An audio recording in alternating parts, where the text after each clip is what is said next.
joining us this afternoon for our webinar. We're happy to have you here. I notice there are people from right across Canada with us, from practically every province, and also a special welcome to our friends from the United States.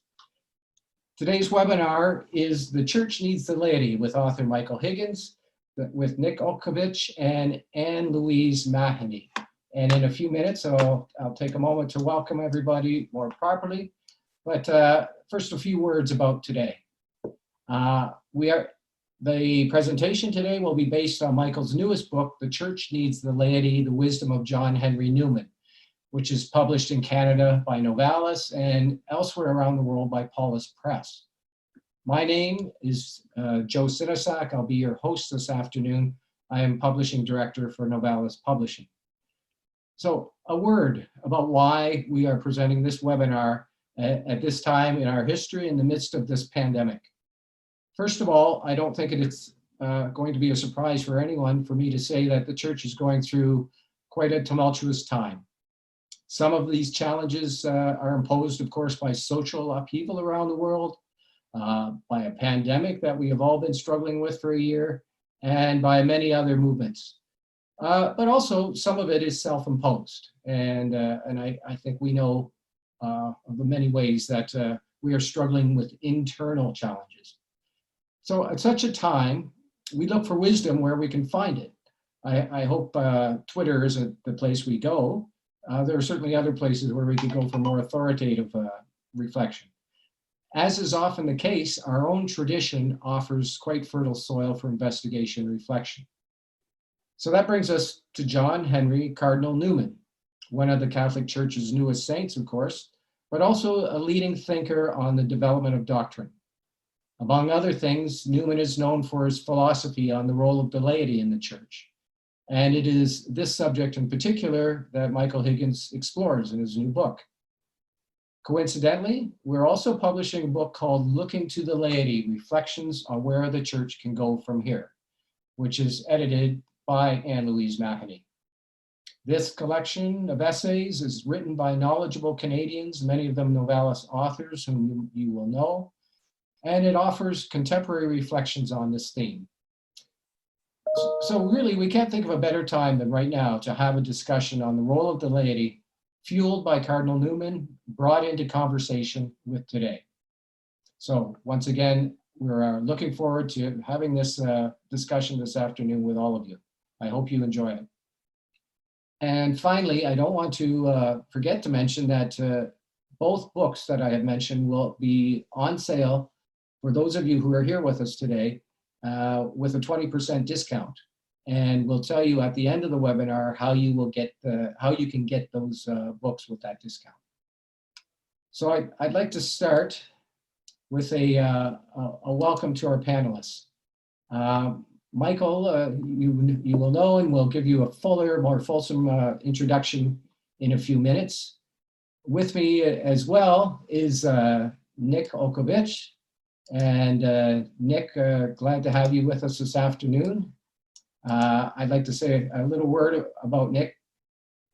Many of you at St. Mark's will already know Dr. Olkovich, who teaches in the areas of foundational, systematic, and pastoral theology, and he serves as Director of Field Education at the college.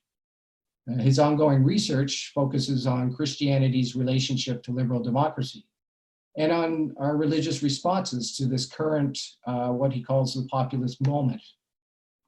During his MDiv and PhD programs, he served as a RCIA director and young adult minister in a large parish in Toronto. So it's great to have you today with us, Nick.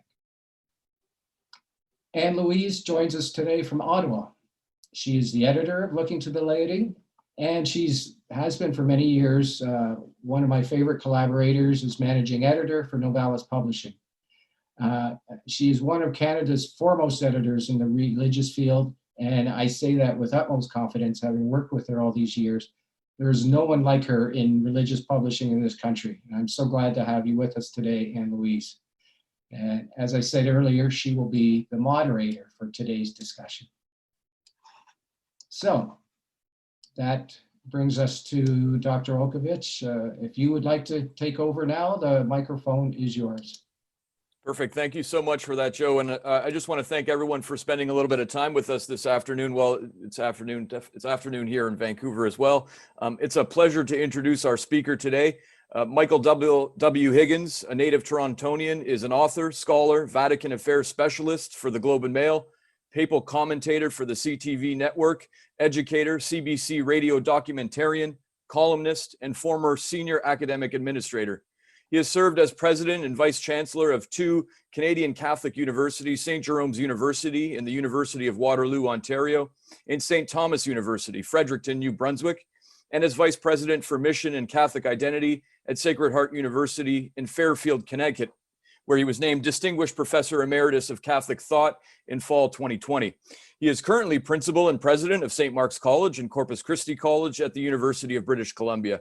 You may know he has edited, co-authored, and authored scores of books, including The Jesuit Mystique, Power and Peril, The Catholic Church at the Crossroads, Heretic Blood, The Spiritual Geography of Thomas Merton, The Muted Voice, Religion and the Media, Stalking the Holy, The Pursuit of Saint-Making, Suffer the Children Unto Me, An Open Inquiry into the Clerical Sex Abuse Scandal, Genius Born of Anguish, The Life and Legacy of Henry J.M. Nouwen, The Unquiet Monk, Thomas Merton's Questing Faith, and Jean Vanier, Logician of the Heart. Several of these books have been translated into French, German, and Italian.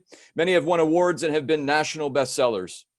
A columnist over the years for the Toronto Star, the Telegraph Journal, the Record, and the Catholic Register on media matters, literary issues, and Catholicism. He currently has a monthly column on the American Church for the Dublin-based Irish Catholic. He is also a regular contributor to Commonweal, the Literary Review of Canada, and the Tablet London. He is the recipient of many awards, including 2 honorary doctorates, the 2013 Gold Medal for International Radio Documentaries awarded by the New York Festivals. He is a senior fellow at Massey College, University of Toronto, an international fellow of the Chester Ronning Center for Religion and Public Life, University of Alberta, and an affiliate graduate professor of the Oblate School of Theology in San Antonio, Texas. He is married to Christina, a liturgical musician and writer, and they have 4 adult children. His most recent book, I was reading it last week, not only does a great job, I think, of introducing readers to Newman's life and central ideas, but also of illustrating their continued relevance, as Joseph said, for a wide range of contemporary debates, both ecclesial and theological. Whether it's the role of the sensus fidelium in the life of the church, the development of doctrine, the role of the Catholic University and of Catholic public intellectuals in a time of crisis, or the relationship between conscience and magisterial authority, all themes coincidentally central to Pope Francis's theological vision. Michael's lively and well-written case for Newman's enduring significance highlights the perennial but increasingly important task of forming Catholic laypersons for mature participation in the life and mission of the Church.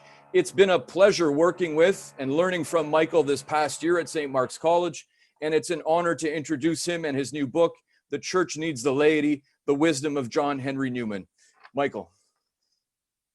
Thank you, Nick, for that generous introduction, and thank all of you. This is a time of kind of ultimate screen saturation, and the fact that you took a little time to be with us to spend just a little less than an hour is deeply appreciated. So thank you for being part of this webinar. Well, who was Newman? Well, you know, a long time ago, my wife and I and our family lived in Kitchener. We lived there for about 25 years. And our home on Gordon Avenue, right downtown Kitchener, was lodged neatly between 2 groups of Mennonite families. On our right were Russian Mennonites, and on our left were Swiss Mennonites. The Swiss Mennonites were a little on the taciturn side, at least the husband, and it took me a little while to break the ice, as it were. So one day I asked him about after whom he named his dog. His dog's name was Newman. And I said, is it named after the Cardinal? And he looked at me with such incredulity that it probably bordered on contempt, certainly wonderment. No, he said it was named after the Seinfeld character. So I realized immediately that familiarity with Newman was not a universal experience, and one had to be prudential in talking about Newman. In Connecticut, Newman, of course, the name Newman is the guy the nutmegger, who very successfully established a salad dressing empire and happened to coincidentally be an Academy Award-winning actor. But for many of us outside of those kind of confined circumstances, Newman is a different name and a different reality. Who is John Henry Newman? It has been alleged, possibly apocryphal, that Andrew Greeley, an American novelist and sociologist of religion, once said of the great foundational thinker Bernard Lonergan that he was incapable of an unpublished thought.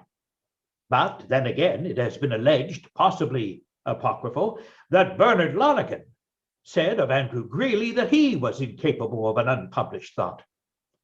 Both men were astonishingly prolific, but they couldn't hold a candle to Newman, in terms at least of quantity. Newman was very much the Victorian. He was a product of the Victorian age. He was a model of Victorian productivity. And like many of the great Victorians, he wasn't limited to the kind of academic stratification so typical of university life in recent time. They felt very comfortable speaking, addressing issues that fell outside of their so-called academic province. And they would do so with a great level of comfort. They would write widely and address all kinds of issues, keep copious diaries, exhausting letter writing and correspondence, exhausting for the contemporary reader, going through several volumes of their letters and their diaries. They were individuals who chronicled their age and weren't easily intimidated by any kind of narrow scholarly expertise. They actually engaged in the intellectual life with few restrictions. They spoke eloquently, openly, and with great curiosity, often incorrectly too, but they did this with panache. Newman was cut from their cloth, and he was more than a Victorian. He was born in 1801, so he was born, 13 years or 14 years before the Battle of Waterloo, and he dies in 1890 on the cusp of the last decade of the century, the fin de siècle. So he covers a whole time, a whole range. And it is important to remember that he was a product of that age. I wanted to write about Newman for some time, and I have written about him in the past, essays or commentaries or columns, but never a book. And this is not a long book. It's an extended essay of about 100 pages. It's not an exhaustive, new or brilliant expose of some unknown thought squirreled away in Newman archives. It's an introduction to a febrile, brilliant, engaging, and very much contemporary mind. I was invited by Catholic publishers to give an after-dinner address in Chicago to the publishers. And as you will know, if you're invited to give an after-dinner address anywhere, you can only survive it if you structure it in such a way that it respects brevity over any other quality. Because, of course, they're more interested in digestion than regurgitation. So they really don't want you going on at great length. So I crafted this reflection on Newman, and Donna Crilly, the senior academic editor for Paulist, asked me afterwards if I would think of turning it into a book. And I accepted that warm invitation with the proviso that it would be more in the nature of an extended kind of New Yorker or Atlantic essay rather than a full text or tome. There are scores of those. There's no need for yet another Newman biographer. There's to begin to chronicle the life. We have a number of biographies, magisterial and otherwise, partial and investigative. They're all out there, as indeed are numerous commentaries. But I wanted to just talk about how Newman affected me. So there's an autobiographical component to this that's laced with, and that wouldn't upset Newman in the least, because Newman, of course, is in part known as a great writer of the autobiographical craft. Just think of the Apologia Pro Vita Sua alone. So that's the reason for the book. And I want to look at 5 specific things. I won't keep you long. 5 specific things, and they're all addressed in the book in a preliminary way. It's really a prolegomenon more than anything else. One is Merton is, not Merton, but Newman is for me the model of the public Catholic intellectual. He was comfortable in his skin in a public venue. He never courted controversy, but he never fled from it. He engaged it, just like many of his contemporaries, William Gladstone and others. He was fueled by controversy. Some of his finest work was a result of being attacked. He didn't retreat from engagement with the public, and he never narrowed his interest to the Catholic tribe. And I think as a consequence, he serves an iconic role, a mentoring role for those who want to become not just Catholic intellectuals and scholars, but very much those who work in the public venue, who explicate things, who inquire, engage in critical scrutiny in a public way, try to make sense of sometimes complex issues for a generally educated public. In other words, they don't carry on the conversation quietly for themselves, inured or enclosed or conclaved somewhere where other forces, negative or otherwise, can't impinge or penetrate, where they can enjoy the comfort of just a private conversation. No, we need public conversation, and we need some measure of courage to do that, some confidence in being able to address these issues in a public forum, to show that faith matters, that Catholicism is an important component of the social fabric, the social, political, and economic fabric. It's not a decoration. It's not a intellectual divertissement. It's not something that you put aside. It's at the heart of what we are as a culture, a very rich, multi-faith, multi-ethnic, multi-linguistic, and ever-changing culture, but it's a component of that mosaic.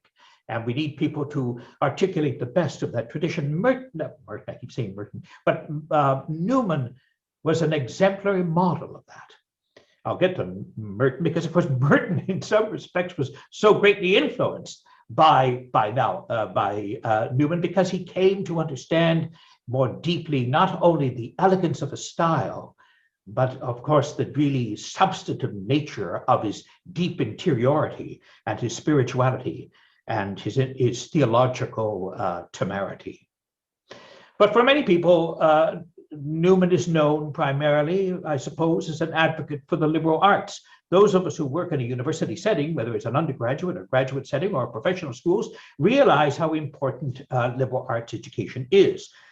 And now, why do I keep saying now? Newman, not now and not Merton, but Newman has some very interesting things to say about education in the 19th century that are just as relevant for our own time. Let me just quote a couple of things here that might be helpful.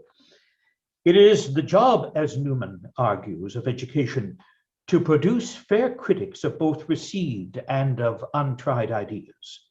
And that includes, for Catholic universities, sound critiques of religion, its myriad institutional roles, its checkered and complex history, its capacity to either expand or to diminish human freedom, precisely because the academy, particularly an academy grounded in the faith tradition, is called to be a guarantor, perhaps in some ways the guarantor of intellectual freedom. In a time when political chambers and the halls of commerce profess only a minimalist commitment to the ideals of a higher education liberated from a utilitarian objective, recovering Newman isn't just an exercise in historical memory. Recovering Newman is a way of salvaging from the ruins a more humane, though tough approach to our curriculum, our various teaching styles, and our educational vision. We do this by assessing all claims to truth under the rigorous lens of an exacting scrutiny. We underscore the centrality of independent as opposed to group thinking, and we eschew the cliches and opaque jargon that frame a pattern of wisdom, and we cultivate a hermeneutic of suspicion. That's what we do in education. That's what we're called to do in education. That's the vocation of an educator. And Newman, in many ways, lived that. He lived it on the ground, not only in terms of his experience as a student and as a tutor in Oxford, but very importantly, his role in the founding and being the first rector of a Catholic university in Dublin. all the controversies around governance, around curriculum and these things. He was enmeshed in these things because he believed in them, and that he wrote learned reflections and essays, particularly essays, examining all different kinds of aspects and dimensions of the educational enterprise. That's an important feature of the Newman legacy. It's a feature that for many outside the Catholic parameters deeply are drawn to, precisely because Newman understood the nature of the learning subject. He understood the importance of education at levels deeper than just simply professionalization. But for us here in our conversation today, I would be remiss in leaving out, perhaps for many of us as Roman Catholics, and for those outside the Roman Catholic tradition, but interested in Newman and the laity, to address precisely the point that Joe mentioned earlier on. And that is the role and model of Newman in relation to the laity. Now, the laity just didn't appear on the scene in the 19th century. One has to appreciate the fact that Newman, for a part of his life, was an Anglican cleric. For another part of his life, he was a Roman Catholic cleric. Basically, he was a cleric most of his life in one tradition or the other. And he didn't set out to say, okay, I think, we've ignored the laity, and I think they're a force to reckon with, and I think we either suppress this untoward power or we ignore it, which tended to be the general attitude of most of his contemporaries, but he sought to liberate it. And he did this in the way that he always did, by ressourcement, going back to the sources, recovering what is the history of the laity? What role did the laity play as the church evolved over the centuries? Is this a voice that was muffled? Is it a voice that's neglected? Or is it a voice that has been heard and been determinative in the past? Let me just quote a couple of things in relation to Newman here on the laity as a promoter of the laity, if you want to put it that way. First of all, to contextualize it, Newman's bishop, Ullathorne, once asked him, "Who are the laity?" And he responded something to the effect that the church would look foolish without them. Bishop Ullathorne's query was more puzzled and benign compared to Monsignor Talbot's rather pointed and malign. "What is the province of the laity?" the Monsignor said. "To hunt, to shoot, to entertain, these matters they understand, but to meddle with ecclesiastical matters they have no right at all." I often think about Monsignor Talbot's restricted understanding of the laity. "Since I can neither hunt nor shoot, that limits me," Michael W Higgins, "as being nothing more than an entertainer." It was necessary to set the record straight, to provide an argument that would compel church leaders to attend to the charisms, the rich and many gifts of the laity, to provide the laity itself with a raison d'etre, not dependent on the shifting sands of clerical approval, and to do all of this by means of a reclamation of the historical record, a ressourcement that would ground the continuing importance of the laity to the life of the church that is constitutive rather than ancillary or marginal. And so you get great works on the development of Christian doctrine, but very importantly on consulting the faithful in matters of doctrine. Newman believed in the laity because he understood that it was essential to empower them. He wouldn't have used the word empower, that wasn't the Victorian word, but he would have understood that the laity are essential for the life of the church. They're not, as I said earlier, a decorative item. He would have marshaled their energies. He would have listened, paid attention to them. And he did this, whether it was Richard Simpson or whether it was Lord Acton or whoever it was. Newman was attentive to the voice of the laity because he understood that the laity were essential for a credible church, for a church that was vital, and for a church that was deeply connected with its apostolic roots. But Newman was also, of course, a foundational thinker. I already alluded to Bernard Lonergan, the great foundational thinker and Canadian Jesuit, who made it very clear early on that he was indebted to Grammar of Assent, which was one of Newman's later works. Newman wrote in a wide range of areas. It could be epistemology, it could be metaphysics to a degree, but mostly epistemology. He could write about and did indeed patristics. He wrote about early controversies in the church. He wrote novels, he wrote poetry, he wrote hymns. He was your classic polymath. And in so many ways, he responded to the anxieties and the concerns of his time, primarily through an intellectual lens.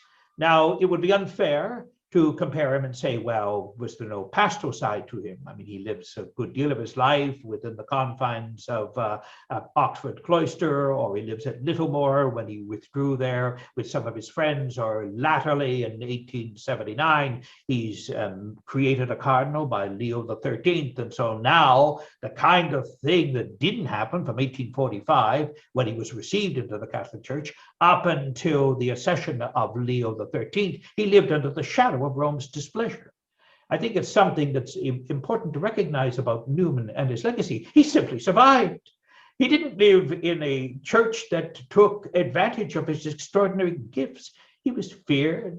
People approached him with great anxiety. They were deeply distrustful of his intentions. He was this Englishman, this Anglican from the established church, insinuating himself into the Roman dispensation. What are his real goals? Is he chipping away at Catholic orthodoxy? Why did he not subscribe to the scholasticism of the day? Why did he choose to go back to early church sources? I mean, Newman was, as a good friend of mine, the late Peter Hinchcliffe, a Tennyson scholar, once observed, he was a slippery fellow. We had to be slippery just simply to survive the politics of the time, the church politics of the time, to say nothing of the secular politics in which he was also drawn. So Newman, in all these various and different ways, speaks to the tumult and to the challenges and to the complexities of our own time, whether it's with regard to the emerging role of the laity, a role that must fully flourish if the institutional church is to be revitalized, the role of education at a time in which we simply downplay the importance of education in relation to the cultivation of an approach to life and meaning driven by contemplation and leisure, when we see everything through the lens of utilitarian practicality. But Newman, and I want to conclude my early remarks here, opening remarks, was also a saint. And I think that's an important thing to consider when we talk about him. Sometimes we neglect it, partly because of the factionalism that's sometimes so rife in Catholic circles, the politics around canonization. Does making Newman a saint now remove him completely from the human arena? Does it make him a different figure, more like Aquinas than maybe some of his contemporaries? What does that do to Newman? What does it do to our appreciation of Newman? Well, let me conclude by reminding us that Newman as a saint is a particularly compelling model that brings up or subsumes all these other aspects that I've been talking about in terms of a model of the public Catholic intellectual, an educator par excellence, really, as a champion of the laity, as a theologian exploring new vistas, pushing the horizons of investigative thought, but doing it within an organic conservative tradition. Something that I think it's always important to understand about Newman is that Newman was no latitudinarian. He was no liberal as we would understand it. He wasn't progressive in the way that we use the term.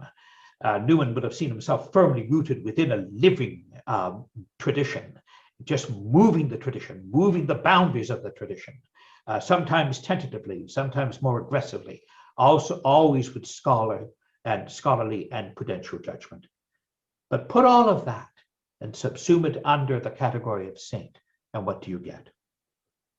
In our postmodern globalized world, we hunger ever more than ever, really, for communion, for connectedness. We have lots of communication. We have Twitter, Instagram, Facebook, we have everything, but we don't have communion.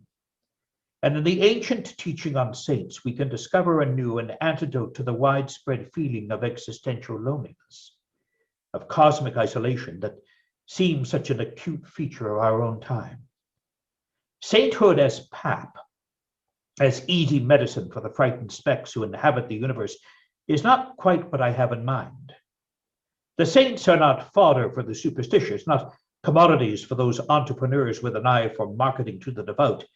The saints have given themselves over to that mystery, that perplexity and frustration that we sometimes call God.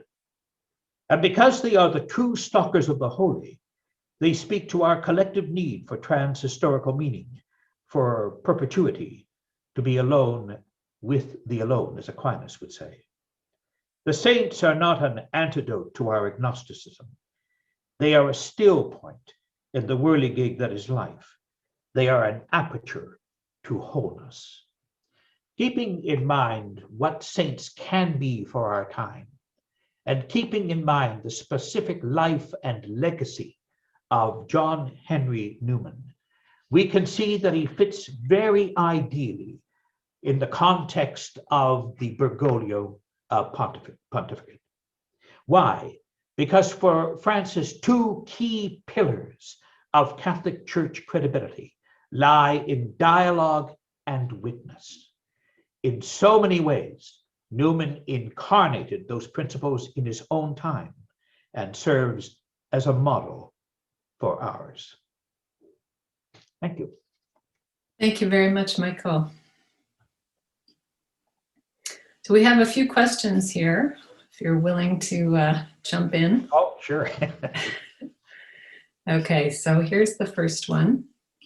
Well, first of all, someone is asking how they can obtain a signed copy of your book. And I was thinking that may be a bit difficult at this time, given all the constraints with in-person things, even like signing books at a bookstore.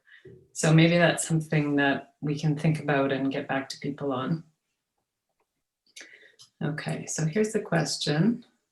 Monsignor Talbot's dismissal of the laity as only good for hunting, shooting, and entertaining evidently indicates that he at least was thinking of upper-class, educated, my kind of people. Is there any possibility that Newman had the same kind of people in mind?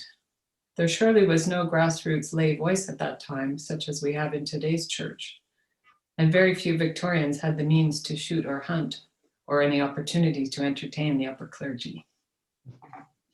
Yeah, well said. Newman certainly was a product of his culture and his own English sensibility. Given his education at Oxford, it's already an indication of the privilege that he enjoyed in terms of his preparation for Anglican ministry. The circles he moved in were not the kind of circles that are characteristic, for instance, of immigrant Catholics moving to England post-famine, or even recusant Catholics, of these old remaining Catholic tradition of quasi-aristocratic and legitimately aristocratic families. For Newman, he had to actually make way, had to determine a new way of, as we would say now, navigating his life in this ministry, partly because the Catholic Church in England, the hierarchy wouldn't have been restored until 1850. The Catholic Emancipation Act was not too much earlier. The church was under significant, lived in a context of significant public disfavor or fear. Where are the Catholics going? Who are they? How can they be trusted? Papist was a standard pejorative term. And here you have an English gentleman, an Anglican cleric, of course, given the product of the Oxford University system at the time, and he converts to Catholicism. This is a quite revolutionary act, actually. It's an extraordinary act. And he would be the agent for many other subsequent conversions, many of them really quite famous. And so Newman would be seen by establishment Anglicans as perhaps a renegade, certainly by many Roman Catholics as deeply suspicious, especially a highly conservative Catholic clergy, understandably conservative, given the fact that they've only recently returned and they live under a pall of political doubt in terms of their national loyalty to the state. So, I mean, all those things considered, Newman's life is a kind of circumscribed by various things, and I know he's been repeatedly attacked as a product of privilege. I'm not so sure that was an evidence during the time that he spent, for instance, in Dublin as he was shaping this new university. Nor was it at all true in his time in Birmingham, when he spent time with the poor and he spent time with his community, the Oratorians. Newman could easily be seen as very much a creature of the English upper class, but only to some degree. In many ways, in terms even of his own upbringing and his bloodline, if you like, the kind of classicist thing the British at the time were quite obsessed about, perhaps even currently. Newman wouldn't have been seen as especially a darling of the aristocracy or the governing classes. He had to earn these things, and he did through his scholarship, through his public voice, through his leadership, both as an Anglican during the Tractarian movement of the 1830s, and then subsequently as a Roman Catholic. Not perhaps less as an apologist and more as what we would probably today call an historical theologian. Thanks, Michael. Here's a comment from someone. Some time ago, I was looking again at Newman, and I noticed that his important theological works on the laity, on the development of doctrine, seemed to have gone out of print and were only republished again on the eve of Vatican II, when alert minds thought it worthwhile to consult him again. Would it be fair to say that his work was neglected or ignored by many, at least for a time? Oh, I think it was. In fact, it was an Englishman by the name of John Colson who did a special edition on consulting the faithful in matters of doctrine that actually brought it back into general academic circulation with just a superb introduction. And now you can access On Consulting the Faithful in Matters of Doctrine through several publishers. I mean, it's no longer an edition that's kept under wraps. I mean, it was never, by the way, proscribed. It never made it onto the index of prohibited books in Rome, to my knowledge anyway. It never did. And it circulated throughout the 19th century for sure in certain circles. I think you're quite right. In the early 20th century, it was largely unknown. It now has quite a bit of currency in various circles.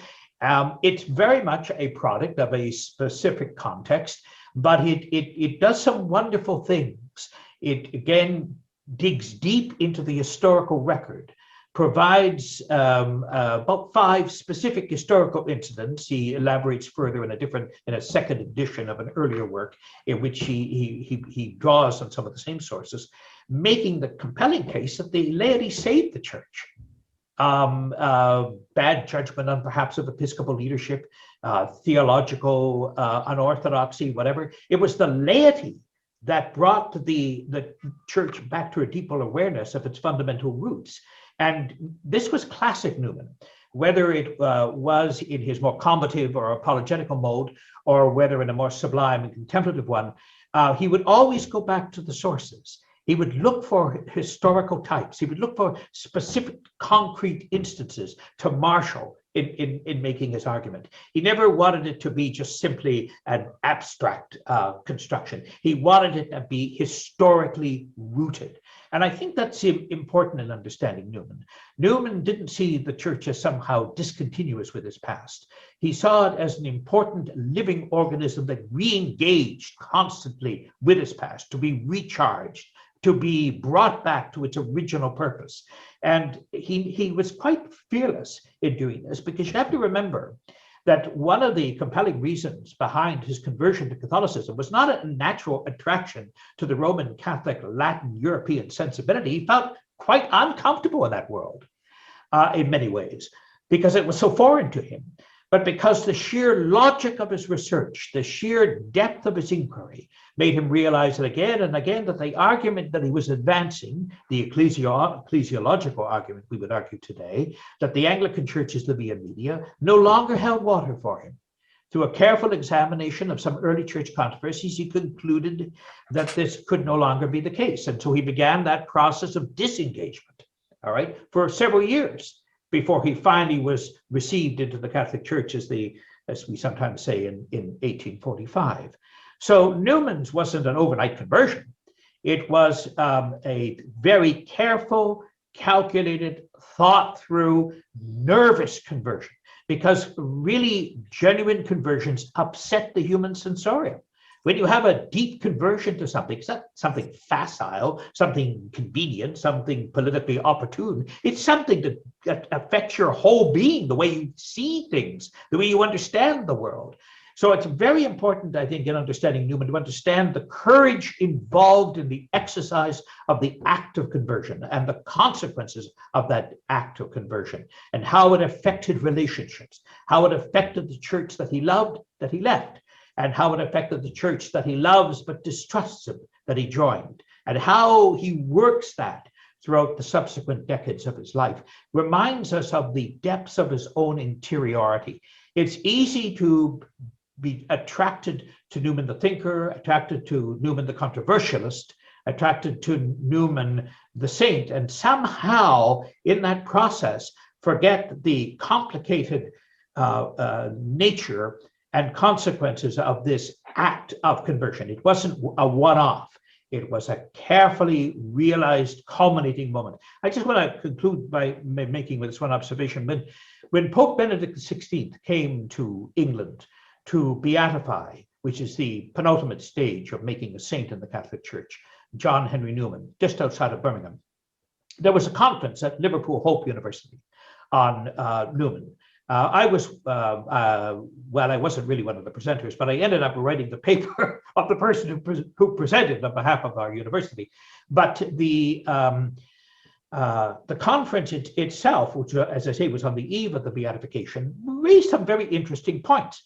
But here's one point that struck me, and I had the conversation with one of his biographers, in many ways, his best-known biographer. And I said, why is it that we never in the Catholic Church address the ugly underside of our treatment of Newman? We never go back. We don't apologize. We're not humbled by our mistake. Are we going to address what happened between 1845 and 1879?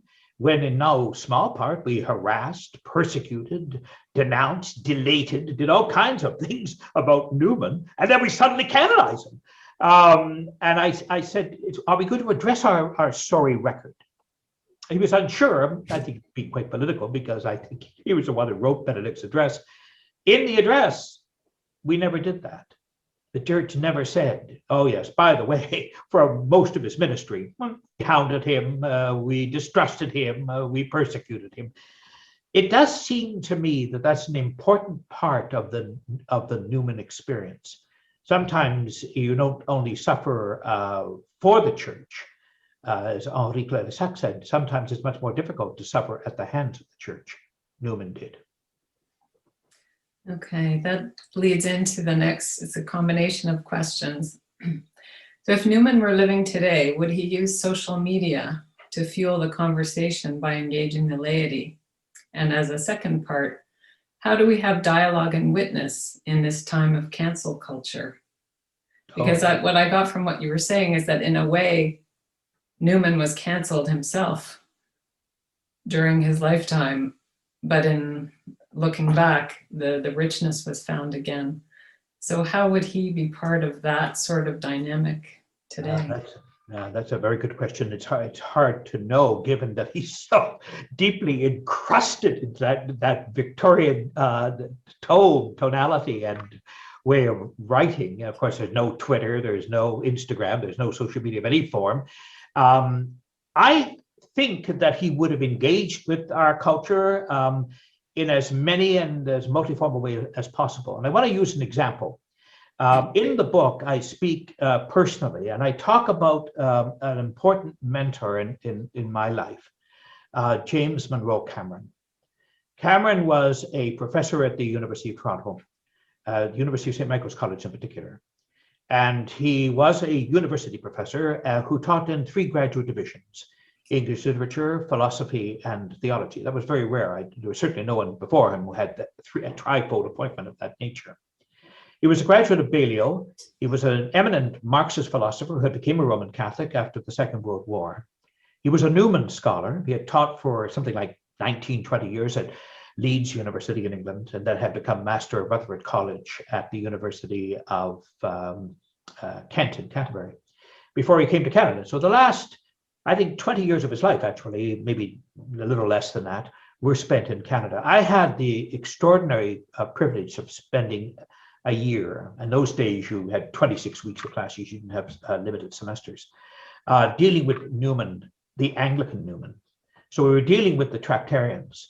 And there were only 2 students in the class, me and somebody else, and Cameron. And Cameron taught it as he would have taught any of his courses that he, as a student, that he would have experienced at Oxford.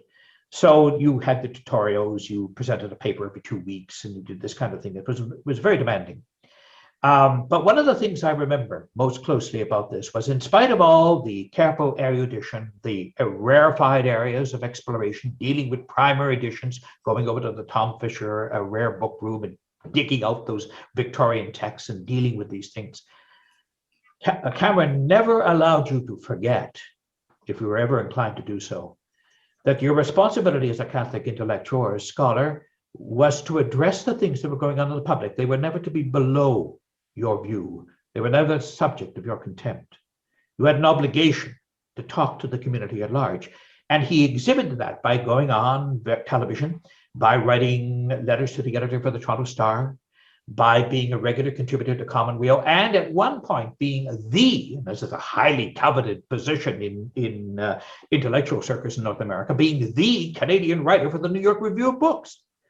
And he did that in addition to writing his essays and his sometimes quite complicated and abstruse poetry. He did all of that because he believed that the role of a Catholic intellectual was to be a conduit of shared knowledge and reflection to the community. You just didn't withdraw from it into the redoubt that the Academy provided you, keeping your hands clean. He reminded people, as others have done so. Mary Jo Liddy did it in an earlier work, talking about how various of the German intellectuals in the German universities, disgusted, of course, by the National Socialists, appalled by this figure from the fires of perdition, this painter from Vienna, or from Linz, who was upsetting the political order, but would never get involved in anything. They just kept their safe distance.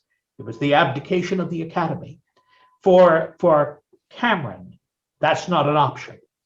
You don't abandon the community, you don't abandon your search for truth, and you don't abandon the church by living quietly in your own cloister. You have a responsibility to engage publicly.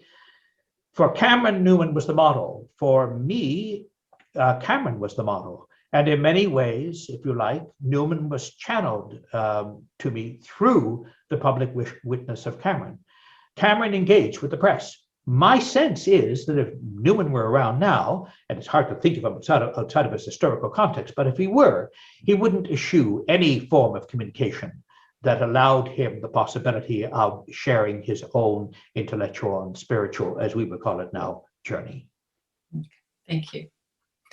A couple of more combined questions here that are related. Are there specific examples of how Newman saw the role of the laity interacting within the church? And what kinds of things did he do to engage the laity? Well, there's a famous incident called the Rambler Affair of the 1850s. And this is at the source, really, of his writing on consulting the faithful in matters of doctrine. Richard Simpson, who was an Anglican convert clergyman, was the editor of this journal. And one of its major supporters was one of the premier Catholic intellectuals in England, Lord Acton. And Newman took over, at the request of the bishops, he took over the editorship of the Rambler because the bishops were increasingly unhappy with Richard Simpson's forays into areas they thought that were the unique prerogative of the clergy. Newman didn't share that view, and he made that clear when he went to Ireland, and then he gave his whole series of lectures on the university. Newman understood that there was that the laity, again, were to be fully engaged. And so his support for Simpson, his support for Acton, which was strained because Acton was much more what we would call progressive than Newman was on various theological fronts, particularly the whole crisis over Ignaz Stallinger. There were all kinds of ways in which Newman engaged with writing to people like James Hopewell Scott or Henry Wilberforce or any number of his contemporaries, in which he would respond to particular questions with regard to the church, their role in the church, whether they were thinking of becoming clerics or not, And although he wouldn't have been an advocate in any kind of hyper-aggressive way, it was just simply wasn't his temperament, nonetheless, he would enter, as I argued before, the intellectual forum and be as combative as any of them could be, but keeping it again to the record, to the point at hand, rather than allowing it to deteriorate into rhetoric or polemic. I think if you look at the diaries, you look at the letters, you look at the correspondence from some of the individuals with which he was engaged, you can track his sensitivity to and his respect for the laity. It was for Newman resurrecting or bringing into the Roman Catholic Church the laity to have their voice heard, to have their, what we would now call charisms, but their special gift to the church for perhaps the first time respected. That was his primary motivation. I mean, he wasn't engaged in a larger agenda. Now, very possibly, he would be. Thanks, Michael. Unfortunately, we won't have time to answer all the questions. There were some excellent questions came in. But we'll just wrap it up since I know our time's getting close. So are there any modern day Newmans? Is there still space for Catholic intellectuals in the public sphere? Oh, absolutely. If it's relatively empty now, and I don't think it is, I think what has happened is that Catholic intellectuals and scholars have gone underground, or they have been buffeted, particularly if they were involved in the theological sciences and they see some of their predecessors or their teachers having been censored or getting into all kinds of difficulty. They tend to, as a consequence, to be rather timid. And we don't need timidity, we need temerity. I am quite concerned about the gradual disappearance of the Catholic voice in Canada as an essentialist, and I mean essentialist, voice in terms of the making of the country, its culture, its history, how we think about certain things. Not because it's a paragon of virtue, it's not. And not because it's the only voice, nothing univocal about this, but it is an important voice in its history and an important voice for the future. Religion in general in Canada has been marginalized. This, I think, is quite alarming. But Catholicism in particular has gone subterranean. And I would like to see it resuscitated. Certainly we have an eminent Catholic intellectual tradition in the country, but most are now deceased or of advanced age. Everybody from Charles Taylor, of course, to Marshall McLuhan, to Claude Ryan, to many others. Some of their points of view may be distasteful to us, but they did engage in the intellectual religious life. Pierre Elliott Trudeau did. Trudeau took his faith very seriously, would spend time with scholars in Paris, would spend time with scholars in the Université de Montréal, who would read Kung and de Lubac and Congar and Chanou. I mean, it was very important. Reminds me a bit of Gladstone in the 19th century. I don't think the current prime minister would be similarly engaged in the intellectual life force of the church, but that's not a criticism of him, but it's a recognition that we've got to a point where that voice has become muted. We need to unmute that voice. And Newman may well be one model for that unmuting. Thank you. One last question. This is a quick answer, I think. For those who have not encountered Newman in depth before, what should we read first? Ooh, well, I'm often asked that question. Your book. Yeah, yes, often asked that question about Merton and Newman, other figures I've written about. And because they are so prolific and their learning in many ways so prodigious, you don't know what to recommend as a point of entry because it depends on the nature of the person and the point of inquiry. For some, you say, well, I'm really interested in philosophy. Well, then you go to Grammar of Assent. And for others say, well, I'm really interested, as many are Victorianists, students of the Victorian era, will go to the Apologia Pro Vita Sua. I mean, it was for many years a standard text in Victorian studies and is still used in autobiographical studies, a masterpiece of the genre. So if that's your point of interest, then come through the Apologia. I find the letters and the diaries fascinating, but they're there's scores of volumes. I mean, where do you begin? You go back to the beginning and move forward. I think an introductory short book like this one might be helpful in identifying what you might think are the areas of interest for you, or a biography. We have several. We have Ian Carr's biography. We have the biography by John Cornwell.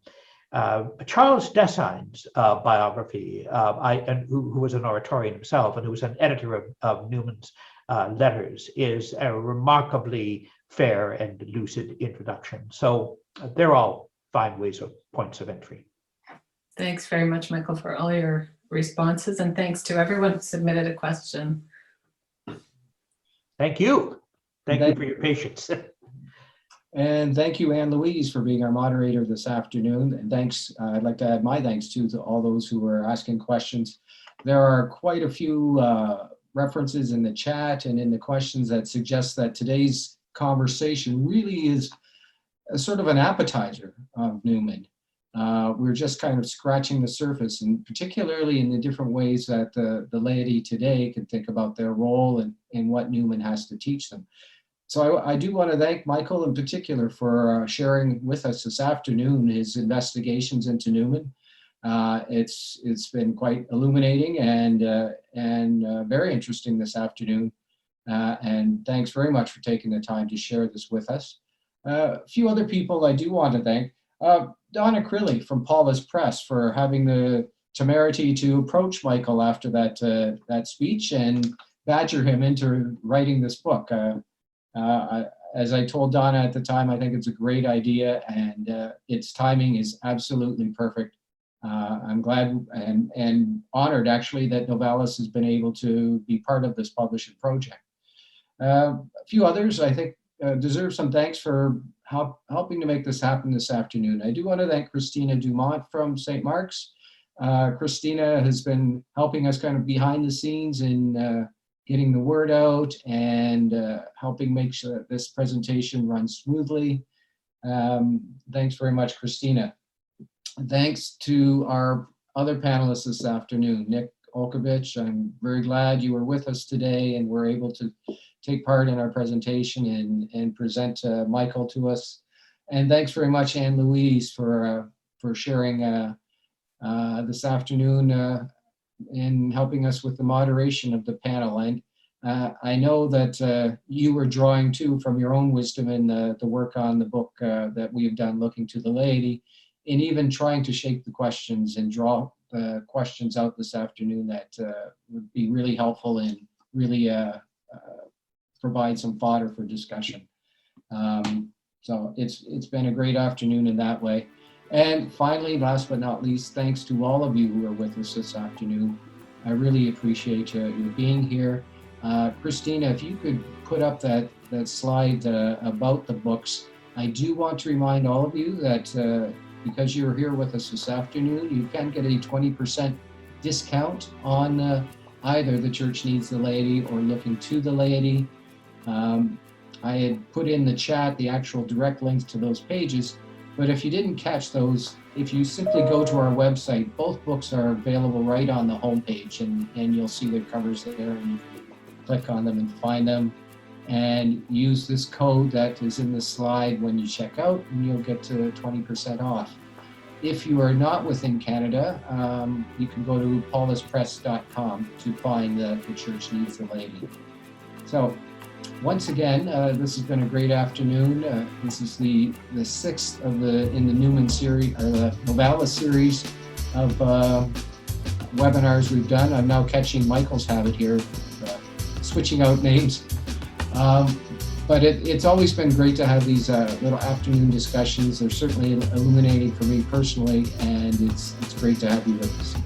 So thanks one and all. Thank you, Michael, and have a great rest of your day, and stay healthy.